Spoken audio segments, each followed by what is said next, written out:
Hoje mais a gente se fala bastante, inclusive ontem me mandou uma mensagem. Messi আমার আয়না, Messi আমার বন্ধু বললেন নেইমার। মেসির সঙ্গে বন্ধুত্ব নিয়ে এবার মুখ খুললেন নেইমার। দেখুন বিস্তারিত। লিওনেল মেসি ও নেইমারের বন্ধুত্বের গল্প বেশ পুরনো। 2013 সালে সান্তোস ছেড়ে নেইমার বার্সেলোনা যাওয়ার পর থেকে গভীর হতে থাকে দুজনের বন্ধুত্ব। 2017 সালে ব্রাজিলিয়ান ফরোয়ার্ড বার্সেলোনা ছেড়ে পিএসজিতে যাওয়ার পর দুজনের দেখা সাক্ষাৎ কমে গেলেও মানসিক দূরত্ব কখনোই কমেনি। মাঝে নেইমারকে বার্সায় ফেরানোর চেষ্টাও করেছিলেন লিওনেল মেসি, তবে আর্জেন্টাইন মহাতারকা সেই চেষ্টায় সফল হননি। পরে মেসি যখন ফ্রি এজেন্ট হিসেবে বার্সা ছাড়েন তখন তাকে পিএসজিতে নেয়ায় বড় ভূমিকা রাখেন নেইমারই।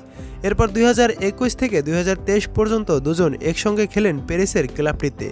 গত গ্রীষ্মে দলবদলে মেসি পিএসজি ছেড়ে চলে যান যুক্তরাষ্ট্রের ক্লাব ইন্টার মায়ামিতে, আর নেইমার নিজের ঠিকানা হিসাবে বেছে নিয়েছেন সৌদির ক্লাব আল হিলালকে। দুজনের মধ্যে আবার দেখা সাক্ষাৎ কমে গেলেও মানসিক সম্পর্ক আগের মতো আছে বলেই মন্তব্য করেছেন নেইমার। এমনকি দুজনের মধ্যে নিয়মিত ফোনে আলাপ এবং বার্তা আদান প্রদান হয় বলেও নিশ্চিত করেছেন নেইমার। সম্প্রতি ব্র্যান্ড স্পোর্টসকে দেওয়া এক সাক্ষাৎকারে মেসিকে নিয়ে উচ্ছ্বাস প্রকাশ করে আল হিলাল তারকা বলেন, মেসি তার আদর্শ এবং বন্ধু। মেসির সঙ্গে সম্পর্ক নিয়ে নেইমার বলেছেন, আমরা একে অপরের চেয়ে অনেক দূরে আছি, কিন্তু আমাদের কথা হয়, আমরা প্রচুর কথা বলি। এমনকি গতকালও সে আমাকে একটি বার্তা পাঠিয়েছে, আমরা একে অন্যকে নিয়ে খুশি। আল হিলালে শিরোপা জেতার পর সে আমাকে বার্তা পাঠিয়েছে, আমি তার সঙ্গে কথা বলেছি।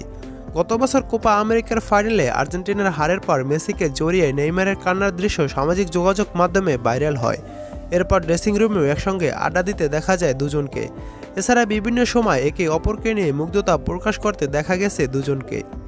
সে ধারাবাহিকতায় আবারও মেসিকে প্রশংসায় ভাসিয়েছেন নেইমার।